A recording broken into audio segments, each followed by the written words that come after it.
E aí, pessoal, será que chove? Na última semana nós tivemos aí alguns problemas com relação à previsão do tempo, principalmente quanto à temperatura. Era previsto uma queda mais substancial de temperatura no final de semana da Páscoa, o que acabou não acontecendo. As temperaturas aqui no oeste do Paraná continuaram elevadas, né?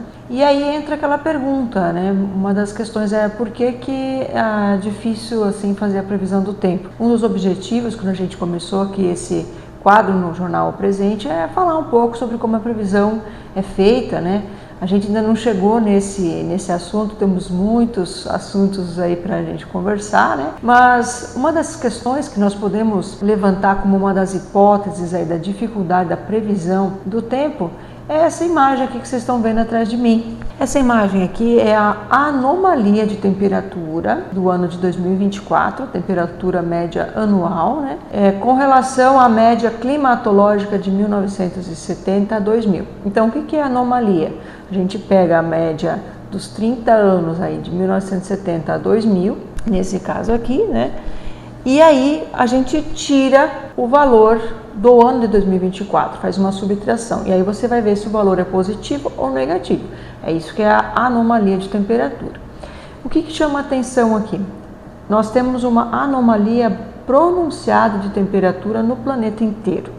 E isso é como se a gente tivesse numa panela de pressão botando o gás mais alto. Né? Quando a gente está cozinhando o feijão, a gente coloca lá a panela no fogo, quando começa a dar pressão, você põe no fogo baixo e ela fica.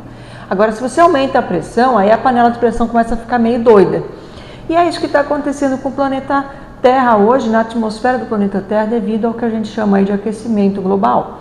Então, a partir da emissão dos gases que causam o efeito estufa, a gente incrementou o que já era um processo natural, né? E que agora está muito mais forte. E aí todos os fenômenos no sistema superfície e atmosfera, no sistema entre a superfície do planeta e a atmosfera que está próxima, se tornam muito mais pronunciados, muito mais intensos. E por isso que os modelos climáticos também eles têm uma grande dificuldade de fazer uma previsão do que vai acontecer. Tá? Não é porque, como eu já falei, não é porque os cientistas aí do clima, do tempo, não querem fazer isso. É óbvio que é o trabalho deles, é o que eles mais querem, mas o problema é que nós temos aí uma atmosfera bastante perturbada, bastante bagunçada, né, devido a esse processo do aquecimento global. Então, esta aqui é a anomalia de temperatura para 2024. Todos nós sabemos que um processo também que é muito importante para a regulação do clima global é o que a gente chama de El Niño e Laninha, né? Vejam que na semana passada o NOAA, que é o órgão global que define se tem Laninha ou não, ou El Niño, decretou o fim da Laninha. A Laninha levou muitos meses até conseguir se estabelecer. Quando ela se estabeleceu, ela durou poucos meses como uma laninha fraca e logo já perdeu a intensidade. Os modelos ainda estão indicando que para esse ano de 2025, das possibilidades entre El Niño, Laninha e neutro, a maior possibilidade é que a gente tenha ainda uma Laninha, que a gente tenha uma intensificação aí a gente teve agora um aumento da temperatura. Veja comigo aqui, ó. Esse daqui é a anomalia da temperatura de março de 2025. Então a gente percebe que existe uma anomalia negativa aqui no meio do Oceano Pacífico, que é onde se define, né, a Laninha. Porém, aqui na parte próxima da América do Sul, veja aqui, ó, perto da costa do Peru, nós já temos uma anomalia bem mais forte, anomalia positiva, um valor mais quente, né, de temperatura, o que indica um El Niño. Então, poderíamos pensar que poderíamos ter um El Niño à vista, mas os modelos de previsão que usam a temperatura debaixo do oceano, eles não olham a superfície. Esse aqui é um mapa da superfície, né? Então a gente não consegue ter essa visão, mas os modelos indicam que lá por baixo do oceano tem uma possibilidade sim de ter uma laninha agora na sequência.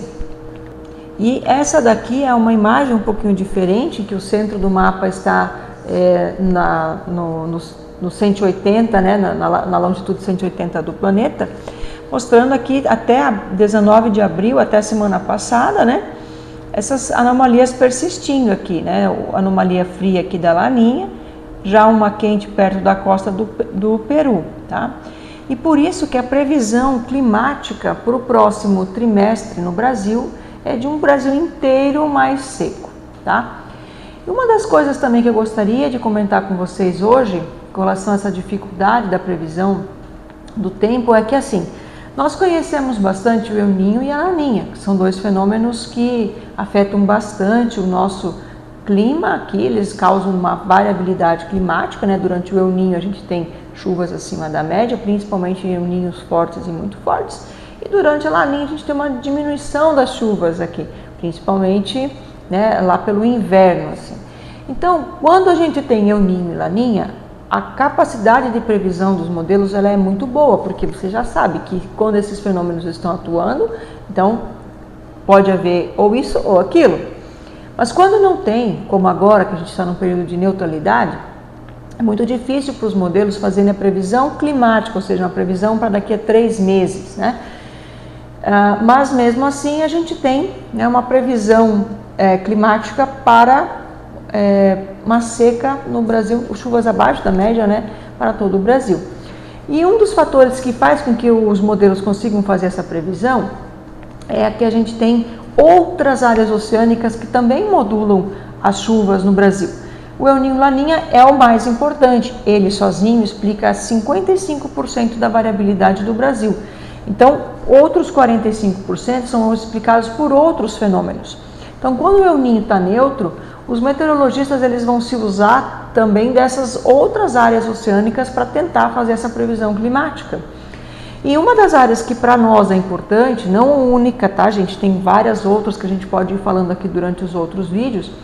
Por exemplo, só para deixar vocês um pouquinho curiosos, né? Uma das áreas que muito regula o nosso clima aqui, principalmente na questão da formação dos bloqueios atmosféricos da seca, como, na verdade eu já falei isso no vídeo, né? Agora estou lembrando, é o Índico, tá? E agora então a gente tem a presença de um fenômeno bem importante aqui no sul, que é essa área aqui, ó, uma área bem aquecida na costa, né, do Brasil, do Uruguai, aqui no Atlântico Sul. Essa área aqui ela já está persistente em alguns meses, com anomalias positivas, assim como também vocês podem ver todo o oceano, né? Então, tirando a área da Laninha aqui, outras áreas oceânicas estão também muito mais quentes. E isso é um pouco daquele efeito que eu falei antes sobre a temperatura do ar, né? O outro mapa que eu mostrei é da temperatura do ar. E agora estou falando da temperatura da superfície dos oceanos. A superfície dos oceanos também está mais quente do que o normal em vários lugares do planeta. E isso também dificulta os modelos de previsão. Essa área aqui do Atlântico Sul, ela foi descoberta assim como importante para a variabilidade climática do sul do Brasil, principalmente, não faz muito tempo. Mas agora a gente percebe que quando esse oceano ele está muito quente, né, a tendência é que você tenha uma geração maior de umidade, ao mesmo tempo as frentes frias elas vão ser muito mais oceânicas do que continentais. Isso vai gerar, isso que a gente está vendo aqui no interior do continente, dessas chuvas mal distribuídas, porque a frente fria ela não consegue se organizar aqui dentro do continente de uma forma assim consistente, bonita, que ela vai levando aquela chuva como a gente tinha aí no passado, né? Pelo menos nesse ano a gente tem visto essas chuvas acontecendo como no final de semana, por exemplo, Quatro Pontes teve uma chuva bem importante, enquanto em outras regiões a gente não teve chuvas, né? Então, e é isso que também a gente pode ver agora refletido aí na imagem de satélite. Quando a gente pega a imagem de satélite aqui desse momento agora, o que a gente percebe? Ó? Uma frente fria que está se deslocando, nós temos um ciclone extratropical no oceano, mas essa frente fria ela não fica organizada, ela não fica colocada de uma forma que possa levar chuvas bem distribuídas de forma importante para todo o sul do Brasil, aí para o Paraná principalmente, né? O que a gente tem é uma previsão de que amanhã, então de que amanhã sim essa precipitação se organize um pouco mais, olha, a partir da quarta, hoje à noite, né? Olha, ela vai começar a se organizar um pouco mais E a partir de amanhã, na quinta-feira, vejam aqui embaixo quando está passando a barra, ó, ela vai se organizando e vai passando pela nossa região. Na sexta ela ainda continua e depois, veja que aí sim ela consegue se organizar um pouco mais no sentido da frente fria aqui, junto com esse ciclone que está aqui no oceano, né? E aí passar e seguir seu caminho para o sudeste do Brasil. Esse modelo que eu mostrei agora é o ECMWF, outros modelos mostram um pouco mais essa chuva vindo mais na sexta-feira. E aí na sequência, vocês podem ver que agora nós já estamos no domingo aqui, né, no modelo, a passagem de uma nova frente fria. Então, o que a gente imagina, o que os modelos estão indicando? Que nós vamos ter então agora uma volta àquele ritmo climático que eu comentei na semana passada.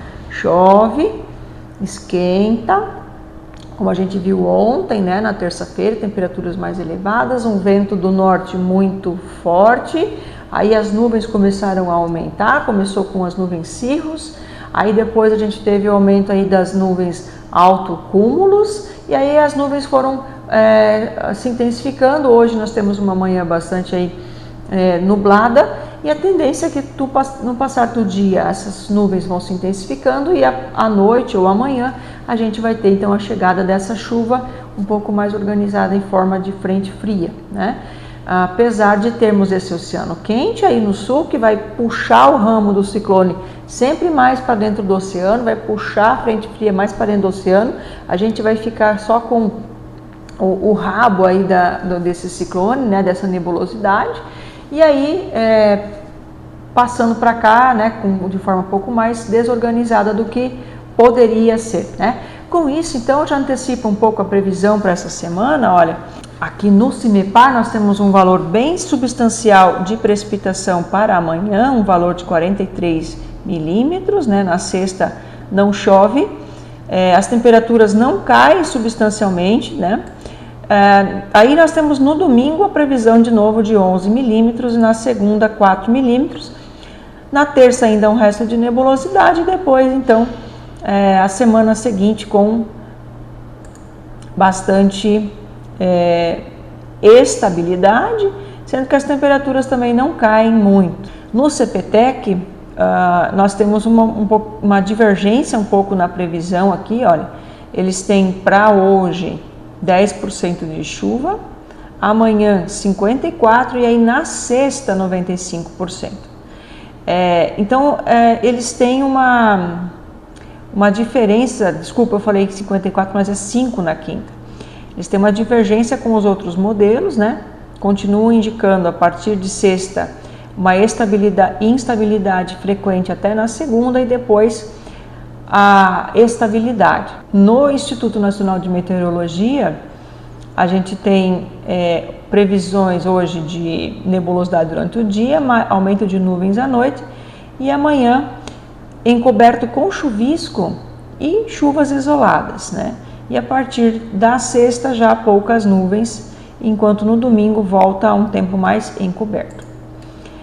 Para o clima-tempo, hoje 0%, amanhã 94 para 25 milímetros. Veja que é a metade do valor do que o CIMEPAR previu, né? Então tem uma possibilidade menor de precipitação. Na sexta, 4 milímetros. Sábado limpa, no domingo 0,6 milímetros e na segunda 17 milímetros. Então, enquanto o CIMEPAR prevê chuva para o domingo, o clima-tempo prevê chuva para a segunda. Então, tu veja que eles têm uma certa diferença aí na quantidade e no dia, né? Então, a gente pode se preparar, então, nesse sentido, para precipitações a partir de hoje à noite até no domingo, com alguns períodos de estabilidade, né? Com possibilidade de chuvas também na segunda-feira, e que aí a partir da segunda-feira, assim, todos os modelos eles vão convergir para uma maior estabilidade na próxima semana. Assim, né, como aqui prevê também o Foreca, né, que eu também vou colocar aqui a partir desses últimos vídeos. Na quinta-feira, né, 44 milímetros, convergindo aí com o CIMEPAR, e no domingo também 13 milímetros. Então é isso por hoje, pessoal. Espero que vocês gostem, compartilhem, curtam e acompanhem os próximos vídeos. E a gente se vê na semana que vem no Será que Chove?